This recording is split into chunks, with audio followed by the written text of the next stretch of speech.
Assalamualaikum warahmatullahi wabarakatuh. Baiklah, saya akan menjelaskan teknik yang pertama, yaitu teknik menjauh. Ketika seorang siswa berbicara dengan sangat pelan sehingga Anda dan siswa lainnya berjuang untuk mendengarkan mereka. Reaksi alami seorang guru mungkin berjalan lebih dekat dengan mereka. Ini memungkinkan Anda mendengar pembicara dengan lebih baik, tetapi tidak melakukan apapun untuk membantu siswa lainnya. Jadi, secara paradoks, jika seorang siswa berbicara terlalu pelan, seringkali lebih produktif untuk menjauh dari pembicara, atau mungkin mundur sambil mempertahankan kontak mata. Anda kemudian dapat meminta mereka untuk katakan lagi. Jarak tersebut seringkali akan mendorong mereka untuk berbicara lebih keras, dan jika Anda dapat mendengar mereka dari seberang ruangan, siswa lain juga dapat melakukannya. Dengan cara ini, apa yang mungkin menjadi rahasia pertukaran tidak termasuk orang lain, sekarang menjadi bagian dari interaksi normal seluruh kelas.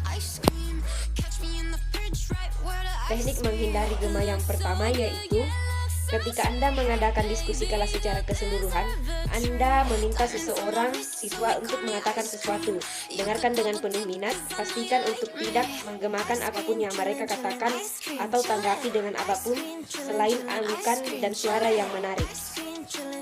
Setelah mereka selesai bicara, Anda dapat mengatakan terima kasih atau beri ucapan terima kasih lainnya yang menghindari dari gema atau tanggapan. Teknik yang kedua yaitu lihat siswa lain dan tanyakan apakah mereka setuju atau tidak setuju.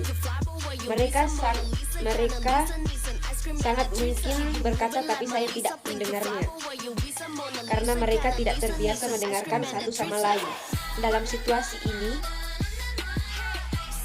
jangan ulangi apa yang dikatakan siswa pertama ini, hanya akan menjadi gema yang tertunda. Sebaliknya, kembali ke siswa pertama dan meminta mereka mengulangi apa yang mereka katakan. Jika mereka mengatakan terlalu pelan, mereka minta untuk mengatakannya lagi dan lebih keras. Hindari semua godaan untuk mengatakannya sendiri. Menggunakan teknik berjalan menjauh, lihat di atas jika perlu. Tunggu sampai siswa kedua mendengarkan dan menanggapi. Ketiga, sekali lagi, dengan sengaja menghindari gema, mintalah siswa ketiga untuk tanggapan mereka. Lanjutkan dengan cara yang sama, terus ikuti langkah 1 dan 3. Pelajaran demi pelajaran untuk melatih keras Anda secara perlahan dapat mendengarkan satu sama lain. Teknik yang ketiga yaitu menarik perhatian siswa pada perilaku mereka. Strategi lain untuk mencegah siswa membicarakan orang lain adalah dengan menunjukkan kepada mereka apa yang mereka lakukan. Mereka mungkin tidak memperhatikan atau melihat pentingnya perilaku mereka. Berikut beberapa cara untuk melakukannya. 1. Ketika seorang siswa berbicara tentang yang lain, berpalinglah sebentar ke si pengganggu. Katakan dengan tenang, Anda sedang membicarakan Anda, saya ingin mendengarnya. Dan kemudian berbalik menghindari lebih jauh diskusi atau ketidaksepakatan tentang pernyataan Anda.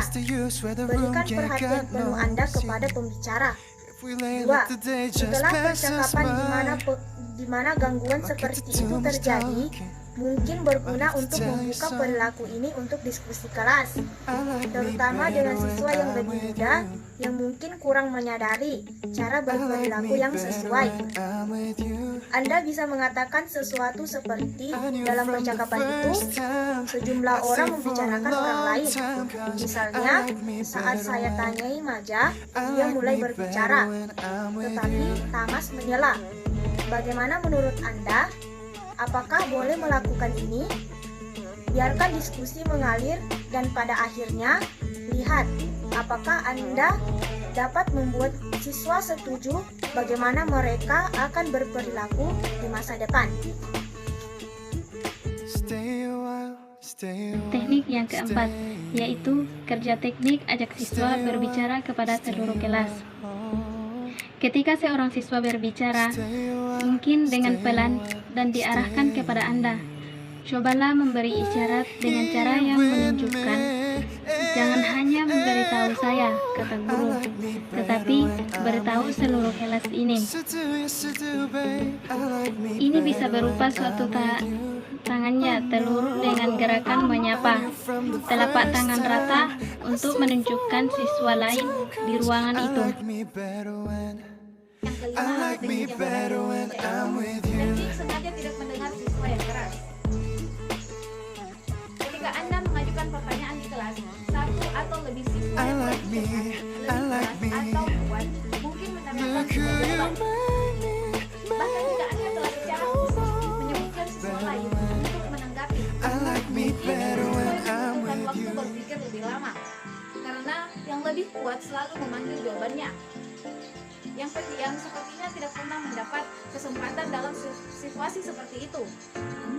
Sangat mudah untuk menemukan diri tertarik untuk melihat siswa keras memanggil jawaban. Hak diri seolah tertarik secara magnetis ke arah itu, dan kemudian menerima jawaban mereka dan bergerak maju dengan pelajaran, sambil melupakan atau mengabaikan siswa yang lebih lemah dan lambat yang masih mencoba merumuskan jawaban mereka sendiri. Ini adalah salah satu cara pelajaran yang mulai bergerak dengan kecepatan paling sedikit daripada dengan kecepatan yang lebih sesuai untuk semua orang. Teknik ini sangat membantu saat Anda mengajukan pertanyaan kepada orang yang belum menentukan.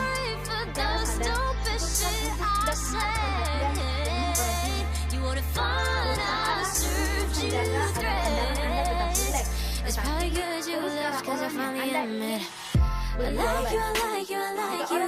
maka itu menandakan sesuatu atau sesuatu yang berupa. Biarkan tanggapan lain membanjiri Anda dan jangan berpikir bahwa orang yang ingin Anda ajak bicara untuk sesuatu yang berbeda tanggapan.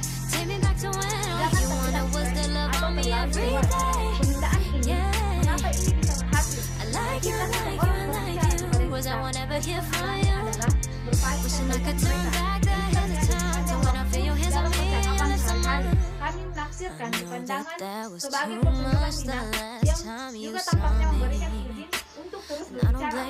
Sebaliknya, sangat sulit untuk terus berbicara ketika pendengar yang ditunjuk tidak sedang melihatkannya. Kita bisa menggunakan reaksi ini untuk perundungan kita di kelas, dengan tidak berpaling untuk melakukan kontak mata dengan berbicara. Kami secara diam-diam mencegah mereka berbicara. Pertama kali Anda mencoba ini di kelas, mungkin terasa tidak sopan. Tidak, ini adalah teknik manajemen kelas yang efektif dan contoh yang baik, dan salah satu cara menata tanggapan guru harus berbeda dari perilaku guru kelas normal kita.